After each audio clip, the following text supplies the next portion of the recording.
Shalom, puji Tuhan, saya bersyukur saat ini karena waktu dan kesempatan dari Tuhan saya bisa kembali lagi berbagi berkat kepada saudara semua di channel ini. Terima kasih banyak buat teman, sahabat, saudara, kawan-kawan yang terus mensupport saya.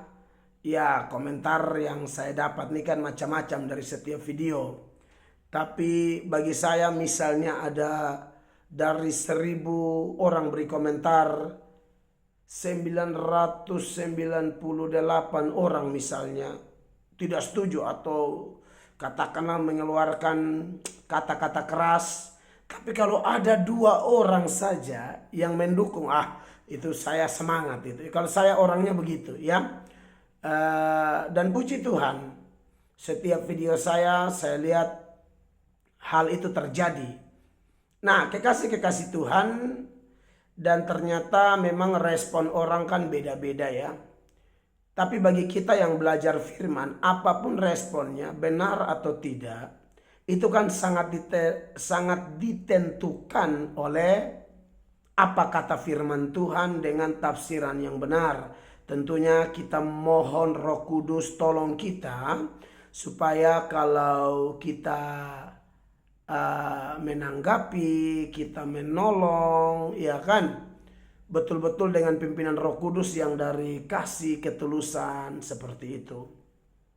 Nah, saudara-saudara diberkati oleh Tuhan Yesus Kristus, beberapa waktu lalu banyak saudara, banyak teman, mungkin saudara yang nonton juga saudara lah orangnya, beberapa yang mengirimkan kepada saya salah satu video. Ya, video itu judulnya Tamparan Keras dari Pak Daud untuk Pendeta Mel Atok. Itu judul di thumbnailnya, lalu ada foto saya, ada fotonya Ibu Heni Kristianus, lalu ada fotonya Pastor Daud Tony, ya kan. Lalu di situ terakhir saya nonton, kalau saya bisa lihat ya. Itu ada terakhir saya nonton itu ada 35.000 orang. Ini 3 hari lalu. 35.000 orang nonton. Judulnya juga keren tuh, Tamparan Keras ya. Di situ jelas ya, ada tamparan keras buat Pendeta Mel Atok dari Pastor Daud Tony. Awalnya di channelnya Tom's Helias TV atau apa begitu, tapi kemudian diambil oleh channel yang lain, lalu mungkin mereka potong, lalu mereka bikin judul ini gitu loh. Karena saya setelah namanya, kita kan tidak boleh sembarang-sembarang toh, kita harus cek dulu toh supaya lebih enak lah begitu kan. Oh, ternyata ini percakapan di channel pertama tuh panjang, tapi kemudian dipotong saja beberapa menit di channel berikut. Tamparan keras, haleluya. Keras sekali kelihatannya, menurut mereka keras. Ya itu saya nih dengar ya kawan-kawan ya. Pendeta Mel Atok sangat membuka diri untuk dikritik. Bahkan memang harus dikritik. Karena begini saudara, kita nih pembicara. Pembicara ini juga manusia biasa, kan bisa salah. Jadi tidak ada larangan mengkritik saya.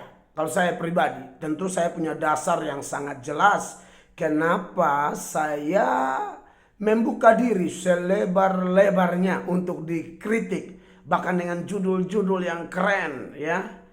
Tamparan keras. Haleluya. Untuk apa? Pendeta Mel Atok. Yang nampar siapa nih?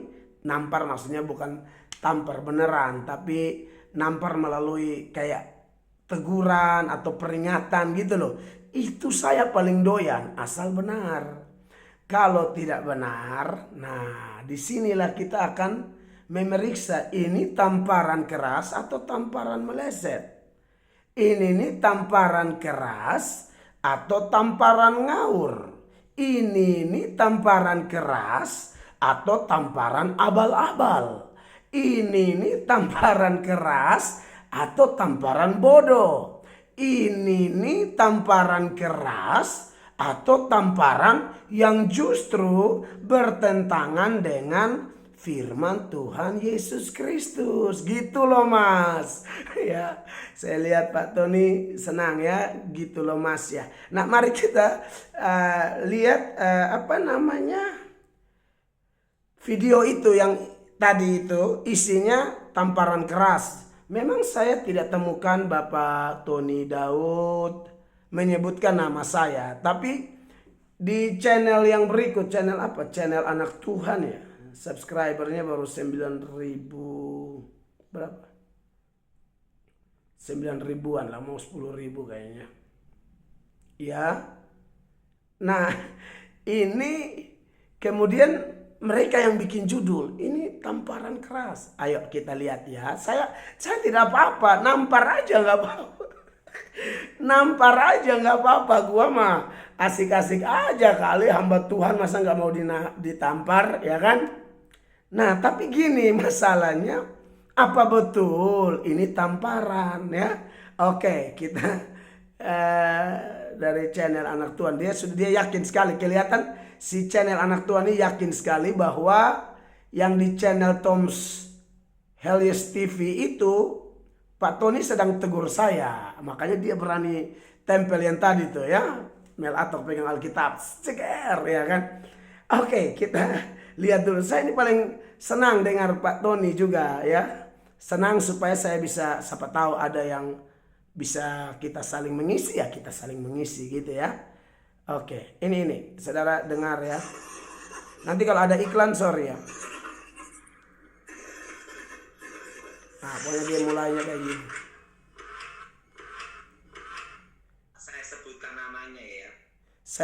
Saya rencana mau potong-potong tanggapi, tapi makan waktu. Saya urusan terlalu banyak. Jadi udah kita main cara begini aja ya. Saya harap bisa diterima ya. Minggu ini saya lihat di YouTube tuh Mas. Tunggu Mas, tunggu Mas. Aduh, Tuhan baik sekali ya. Gua doyan nih yang kayak gini-gini nih. Siap ya. Kira-kira kan selama berapa minggu ini saya lihat di YouTube tuh Mas. Iya Pak Daud. Ada hamba Tuhan wanita tuh Mas. Ya ini enggak saya sebutkan namanya ya. Jangan disebut namanya tuh Mas. Pak Daud. Bicara tentang jalan keselamatan, tentang jalan ke surga. Wah ribut tuh Mas. Ada yang ributin. Yang ributin juga pendeta tuh Mas. Iya. Nah, saya perhatikan ibu hamba Tuhan ini diserang habis-habisan toh Mas. Iya. Kok saya kaget. Selama ini kan setahu saya kan pendeta tidak menyerang toh Mas. Betul. Pendeta itu kan harus memberkati. Betul. Pendeta itu harus mengucapkan berkat. Betul Pak Daud. Pendeta kan bukan pengkritik. Betul Pak Daud. Kalau pengkritik lama-lama jadi pengkhianat, betul enggak? Yang dikhawatirkan pengkritik lama-lama jadi apa? Apa itu Pak? Pengkhianat, betul enggak? Pengkhianat. Betul Pak. Betul sekali Pak Daud.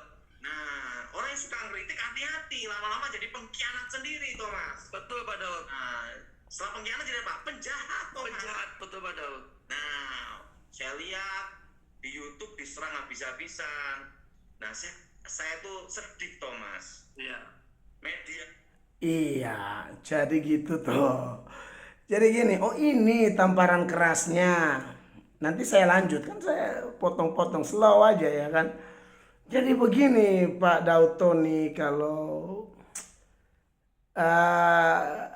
Anda tidak ngomong nama saya, tapi dari channel itu kan pasang muka saya, pasang Ibu Heni, lalu Pak Daud lagi ngomong sama itu pemilik channel Toms itu kan. Lalu di situ jelas ada hamba Tuhan perempuan Thomas ya kan, ngomongin jalan keselamatan ya kan. Lah ada yang nyerang gitu loh. Jadi gini Pak Tony, ya kalau salah satu, ada banyak youtuber yang menanggapi itu banyak. Dan itu bagi saya mereka mengasihi Ibu Heni. Jadi kalau Bapak menyebutnya menyerang, saya juga salah satu. Kalau Bapak menyebutnya menyerang, justru Bapak yang membuat satu istilah yang kelihatannya berat sekali. Padahal tidak ada menyerang di situ, Pak.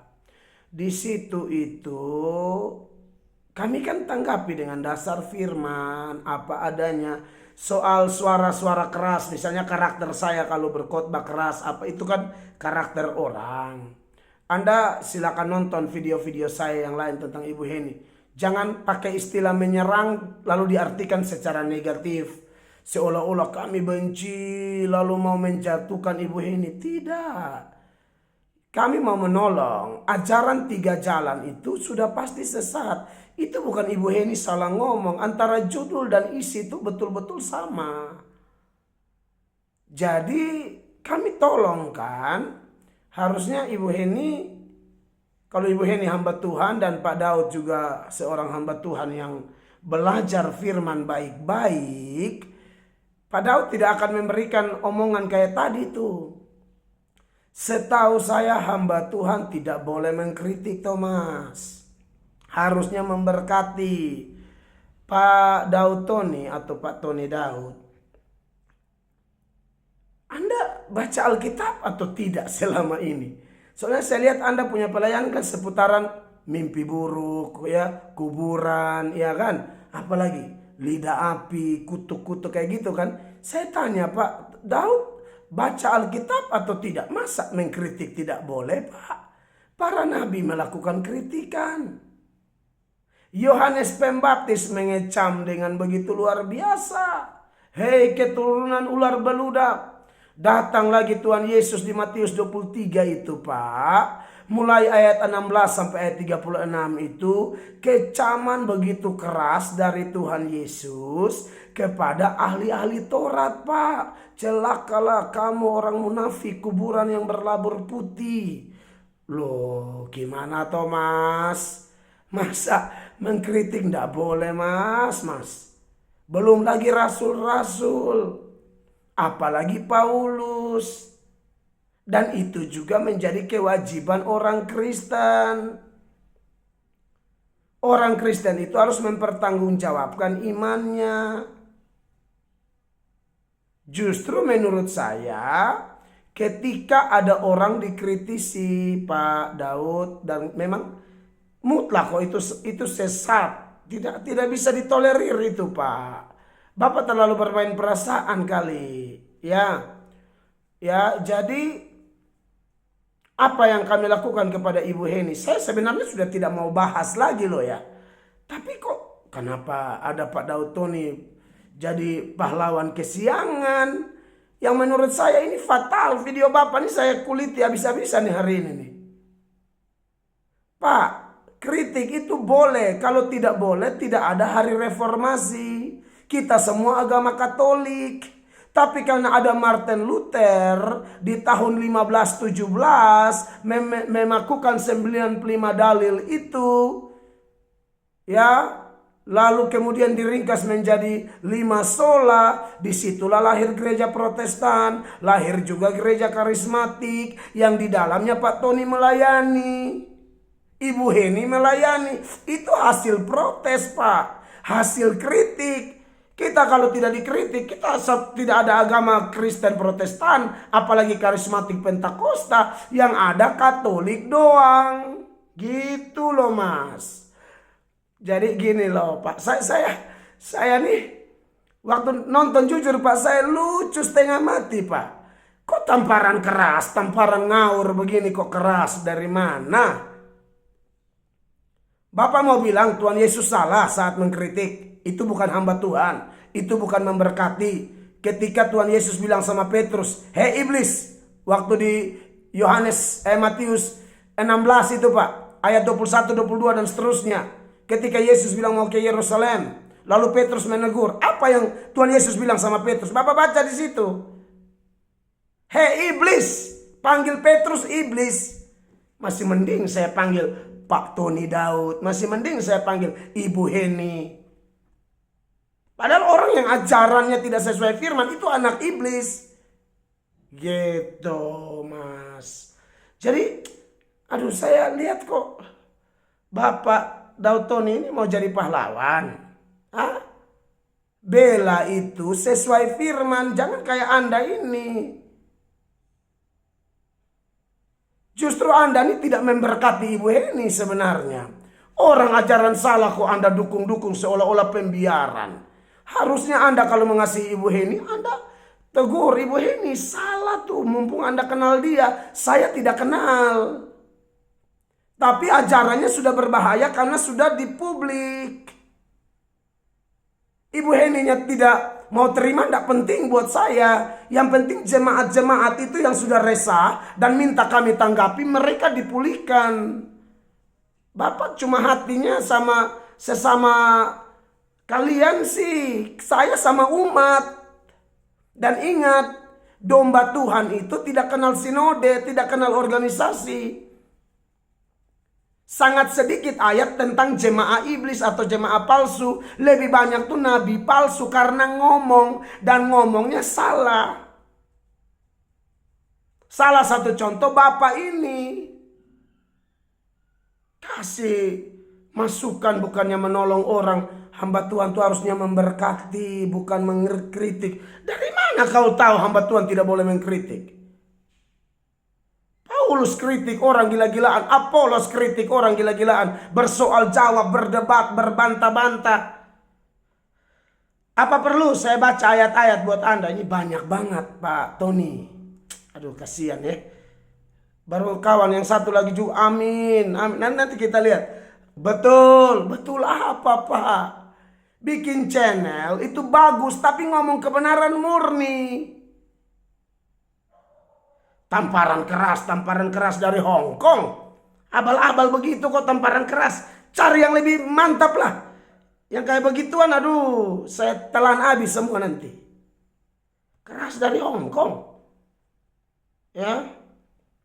Nih saya bacakan ayat-ayat orang melakukan pembelaan diri, berdebat dan lain sebagainya. Karena ada ajaran-ajaran yang salah. Terlalu banyak. Ya. Kisah Para Rasul 9 ayat 22. Akan tetapi Saulus semakin besar pengaruhnya dan ia membingungkan orang-orang Yahudi yang tinggal di Damsik karena ia membuktikan bahwa Yesus adalah Mesias. Ngomong tuh pakai bukti, jangan asal-asal bunyi. Kisah 9 ayat 29. Ia juga berbicara dan bersoal jawab, itu boleh. Ya, dengan orang-orang Yahudi yang berbahasa Yunani, ya. Tapi mungkin itu di bagian berikut saya kasih tanggapan. Bahwa kritikan itu boleh. 1 Korintus 9 ayat 3. Inilah pembelaanku terhadap mereka yang mengkritik aku. Begitu. Ya. 1 Petrus 3 ayat 15 itu mengatakan kita harus siap sedia mempertanggungjawabkan iman kita. Ya, tanggung jawab itu dia pakai kata Yunani apologia, Pak. Apologia itu ialah pembelaan. Apologia ini yang menurunkan kata apologetics. Gitu loh Pak. Jadi boleh Pak Tony jangan omong sembarang-sembarang begitu. Nanti orang pikir Pak Tony hamba Tuhan jadi-jadian lagi. Harusnya belajar dulu Pak baru ngomong. Salah tuh Pak salah tuh. Saya ngomong saya mengasihi Bapak. Ya, Bapak bilang tidak boleh kritik, itu jelas salah besar. Hamba Tuhan Yesus mengkritik, Yohanes mengkritik, semua mengkritik. Tapi dengan dasar firman, makanya pakai bukti. Ya toh Pak. Makanya dalam Kisah Para Rasul 18 itu ayat 24, 25, 26, 27 di sana ditemukan bagaimana Apolos setelah dinasehati oleh Priscilla dan Aquila menjadi lebih berguna bagi jemaat dalam hal apa? Membantah orang-orang Yahudi yang mengajarkan sesuatu yang lain dari yang Tuhan Yesus ajarkan. Dan ya, dibantah pakai apa? Kitab suci. Bapak ngomong-ngomong tidak ada dasar dari tadi. Tolong tunjukin dasar di mana hamba Tuhan tidak boleh kritik. Justru paling banyak. Jadi Bapak ini yang justru semakin membuat Ibu Heni tidak bangkit dari ajaran yang sesat itu, Pak. Aduh, Pak Daud. Jadi, aduh, saya kasihan. Lalu Anda bilang, pendeta yang mengkritik lama-lama jadi penjahat. Jangan begitu Pak. Masa Paulus kritik-kritik lama-lama Paulus jadi penjahat? Masa Bapak pernah baca kah? Galatia 1 ayat 18 itu Pak. Paulus numpang di rumah Petrus 15 hari. Galatia 2 ayat 11 sampai 14 di depan umum Paulus tegur Petrus. Lalu dia tulis kepada jemaat di Galatia, dia sebut nama. Jadi sebut nama boleh Pak. Kalau tidak sebut nama kita tidak tahu. Nanti jemaat tidak waspada terhadap orang yang ajarannya ngawur. Itulah konsekuensi jadi pendeta. Saya juga tidak ada masalah kalau Anda sebut nama saya. Kalau sebut nama saya dan ternyata saya sesat, saya minta terima kasih. Oh ini jelas-jelas Anda ngawur. Bagaimana minta terima kasih? Saya harus tolong Anda lagi, Pak Daud. Atau itu channel siapa tuh? Kalian belajar Alkitab di mana sih? Pakai channel mengatasnamakan Allah, ngawur lagi. Baru pakai judul tamparan keras. Ini tamparan meleset, tamparan abal-abal, tamparan bodoh, tamparan tidak sesuai firman.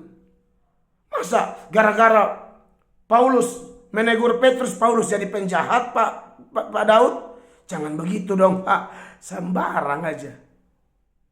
Masa di Apolos membantah orang-orang Yahudi lalu Apolos jadi penjahat? Masa Martin Luther dalam sejarah gereja, lahirnya gereja Protestan ini, dia disebut penjahat gara-gara kritik atau protes? Protestan itu gara-gara ada kata protes atau kritik. Kok tidak boleh mengkritik gitu loh Mas? Jangan loh Mas. Aduh Pak Daud. Aduh, saya prihatin sekali loh. Tapi herannya orang pikir ini tamparan keras. Kerasnya di mana? Dasarnya apa? Kok keras? Ayo kita lanjut dulu Mas. Iki loh. Aduh.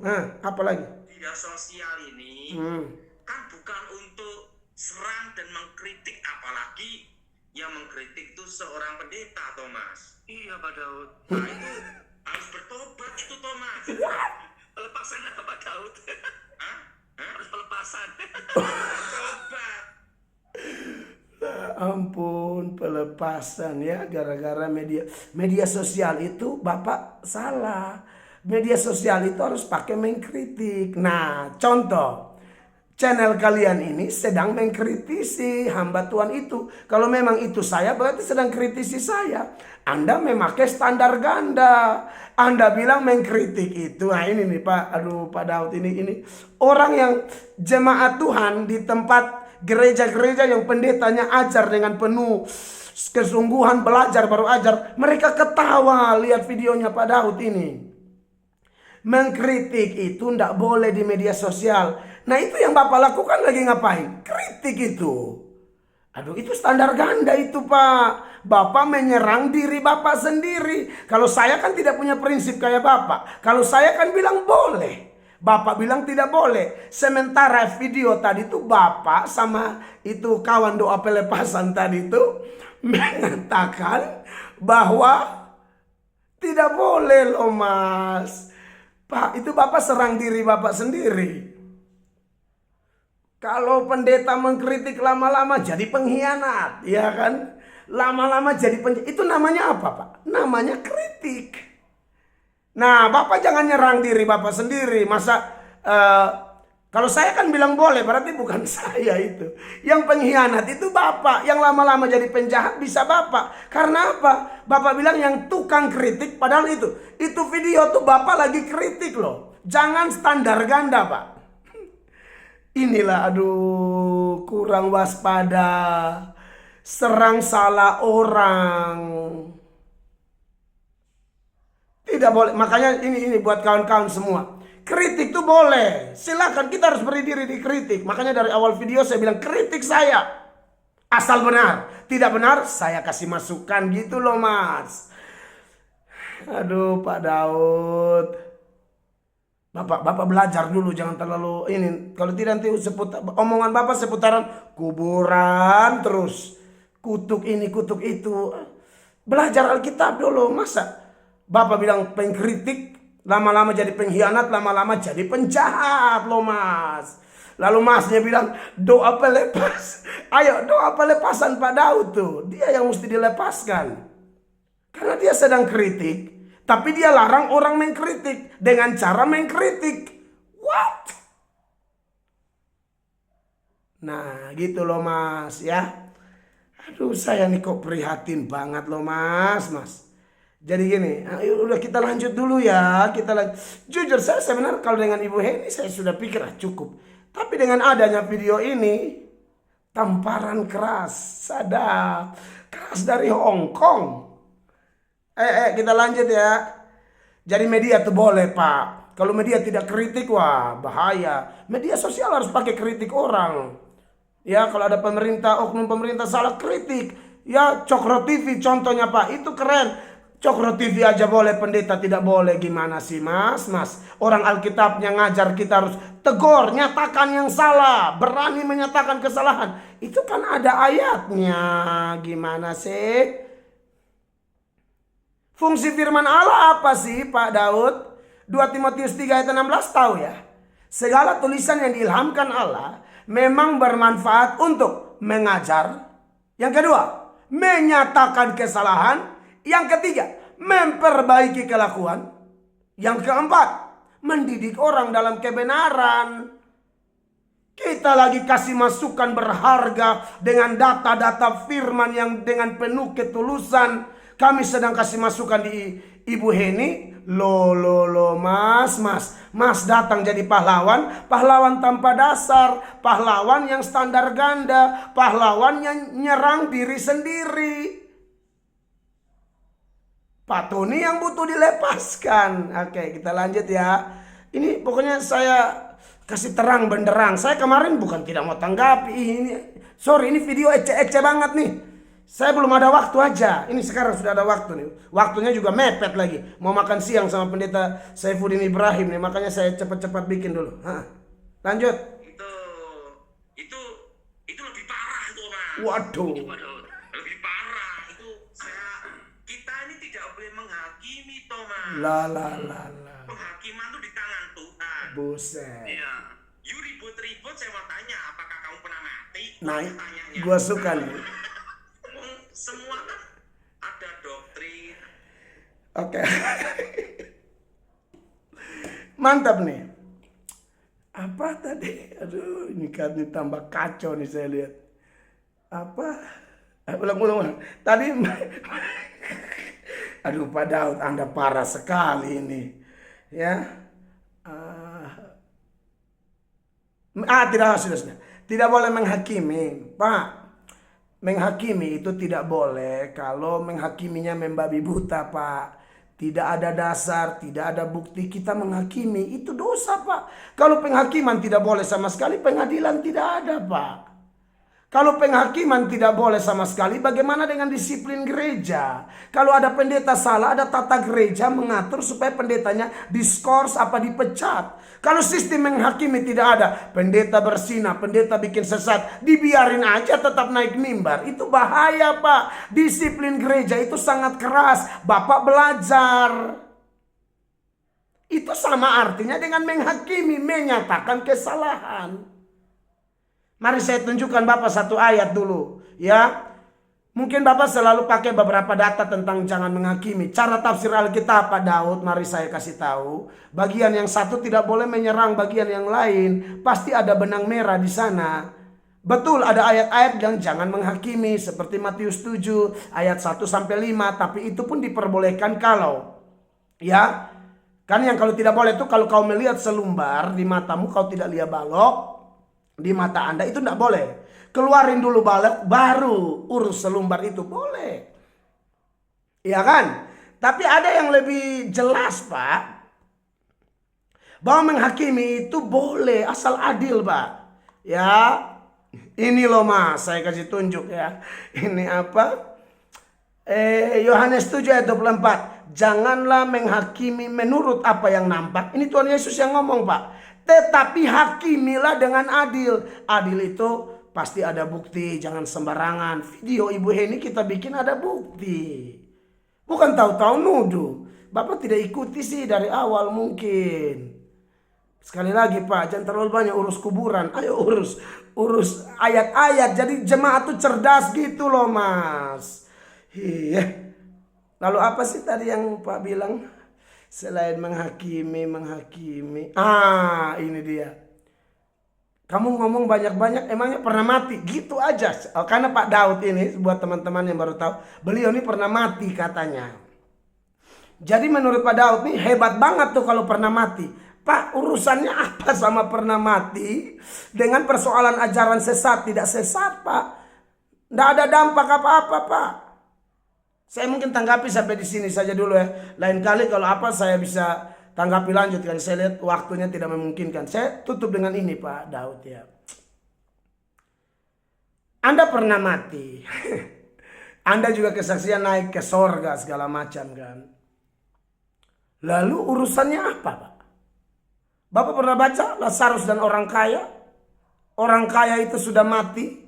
Lalu minta sama Bapak Abraham dalam dalam Lukas pasal 16 mulai ayat 19 sampai seterusnya itu Bapak pernah baca kan? Bapak tahu inti berita di situ apa? Bahwa salah satunya adalah ketika si kaya minta air tidak dikasih. Ya sudah dia minta yang berikut. Permintaan keduanya apa? Tolong suruh Lazarus ke rumah bapakku karena masih ada 5 orang saudaraku supaya mereka jangan kelak masuk ke tempat penderitaan ini. Bapak Abraham bilang apa? Oh tidak ada. Di bawah ada kitab suci. Ya sini saya baca. Aduh kasihan sekali orang-orang kayak Pak Daud, Tony dan channel yang itu tuh. Belajar dulu baru ngomong. Mau sok-sok bahas nama pendeta apa tuh belajar baru ngomong. Kritikan Anda benar, saya puji Anda di sini. Tapi ini Anda punya omongan bahaya sekali, ngawur. Tamparan keras dari Hong Kong. Coba ulang lagi. Coba tanggapi lagi baru saya mainkan kalian. Sembarang aja kalian ngomong. Salah orang kalian, salah orang. Sini saya ajar kalian supaya mengerti. Ya. Ya, saudara lihat di dalam Lukas 16 mulai ayat 27. Kata orang itu, si kaya itu, Pak Daud, dengar. Kalau demikian aku minta kepadamu Bapa supaya engkau menyuruh dia ke rumah ayahku. Kenapa? Sebab masih ada 5 orang saudaraku supaya ia memperingati mereka dengan sungguh-sungguh agar mereka jangan masuk kelak ke tempat penderitaan ini. Kata Abraham, tetapi kata Abraham, ada pada mereka kesaksian Musa dan para nabi. Baiklah mereka mendengarkan kesaksian itu. Sekarang saya tanya, ya, kesaksian Musa dan para nabi itu apa Pak? Alkitab.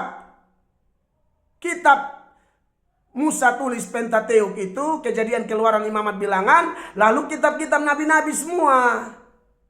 Berarti yang bikin orang bertobat firman Allah, bukan masalah Pak mati dan hidup. Nggak ngaruh Pak. Mati dan hidup kalau ajaran ngawur juga percuma. Ngomong banyak-banyak. Pernah mati nggak? Emang mati kenapa dengan mati? Hebat? Nggak hebat. Dalam urusan berteologi nggak hebat. Lalu apa kata Bapak Abraham? Ada kesaksian Musa. Itu maksudnya firman. Tapi lihat, suara dari neraka bilang apa? Jawab orang itu, tidak Bapak Abraham. Tapi jika ada orang yang datang dari antara orang mati kepada mereka, mereka akan bertobat. Ayat 31. Kata Abraham kepadanya, jika mereka tidak mendengarkan kesaksian Musa dan para nabi, maksudnya Alkitab, mereka tidak juga akan mau diyakinkan sekalipun oleh seorang yang bangkit dari antara orang mati. Yang percaya ajaran yang ngawur tapi kesaksian spektakuler, mati hidup. Bagi jemaat yang takut Tuhan, yang cari firman benar, kesaksian gitu nggak ngefek Pak. Nggak ngefek. Dengar, nggak ngefek. Gimana sih? Ya Pak Daud ya, jadi apa urusannya? Orang Paulus itu sudah pernah ke sorga Pak. 2 Korintus, aduh saya nih makanya ngomong pakai ayat Pak. 2 Korintus 12 itu mulai ayat 1 sampai ayat 9. Ada pengalaman rohnya diangkat ke sorga. Ke Firdaus. Pulang dia bilang dia nggak ngomong banyak-banyak. Bapak kesaksian ngomong sana sini. Dia nggak. Dan setelah pulang dari sorga, pengajarannya tambah keras Pak. Pengajarannya tambah jelas. Pembuktiannya tambah jelas. Bapak udah mati ke sorga tapi modelnya kayak begini. Lalu Bapak Lalu ini pembuat channel bilang tamparan keras buat saya. Kerasnya di mana? Tolong kasih tunjuk kerasnya. Ini lembek banget, ngawur, salah. Ya, ayo bikin lagi, saya tanggapi nanti. Saya karena sibuk aja, saya ada waktu saya tanggapi. Salah orang, dengar baik-baik, salah orang. Oke? Saya tunggu tanggapan berikut ya. Buat kawan-kawan yang dukung, sebarkan video ini supaya orang-orang kayak Pak Daud ini belajar. Bagi saya, menurut saya justru kami yang memberkati Ibu Heni. Karena kami meluruskan supaya Ibu Heni jangan dibiarkan mengajar yang sesat lagi. Anda datang bela, belanya tanpa dasar. Belanya pakai kalimat, kamu pernah mati. Emangnya mati ada hebat apa? Sudah baca itu tadi ayat. Orang mati bangkit ajaran ngawur tetap nggak ngaruh.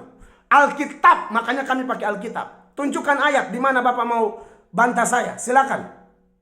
Ya, itu Pendeta Melato. Oke, yang dukung silakan like, comment, share. Dan saya tunggu video-video kalian yang lain ya. Ciao.